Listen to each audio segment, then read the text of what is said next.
Naamok at nangaladkad ng katrabaho ang isang security guard sa Cebu City matapos manakit nakipaghabulan pa siya sa mga pulis. Nasa frontline ng balitang yan, si News 5 Visayas correspondent John Aroa. Nabulabog ang mga residente ng Uptown area sa Cebu City matapos marinig ang sigaw ng isang babae pasado alas 12 ng madaling araw kanina. Maya-maya pa, isang lalaki ang naka-uniforming sikyo na may kinaladkad isang babae ang nasa poll ng CCTV. Nagpupumiglas ang babae habang sumisigaw hanggang sa matumba sila. Dito na lumapit ang isang gwardya para sumaklolo. Napakasama ng tingin niya sa akin.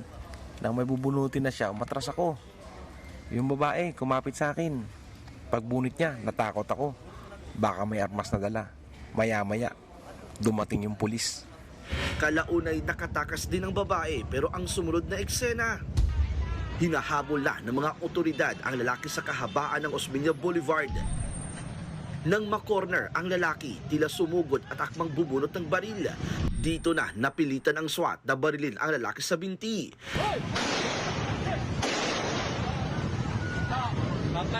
Base sa investigasyon, isang security guard ng isang hotel sa lugar ang suspect habang katrabaho niya ang hinila niyang babae.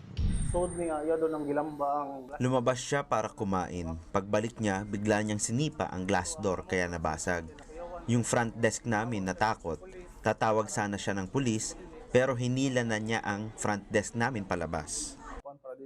Sa ngayon, nagpapagaling na sa ospital ang suspect. Inaalam na rin ng mga otoridad ang dahilan ng pag-aamok nito at kung tunay nga itong sikyo dahil may nakarating sa mga pulis na hindi raw ito lisensyadong gwardya. Posible siyang maharap sa patong-patong na reklamo. Nagbabalita mula sa frontline. John Aroa, News 5 Visayas. Mga kapatid, Jiggy Manikad po, iba na ang may alam at may pakialam sa panahon ngayon. Para sa konkreto, kumpleto at komprehensibong balitaan sa Frontline, mag-follow at mag-subscribe sa social media pages ng News 5.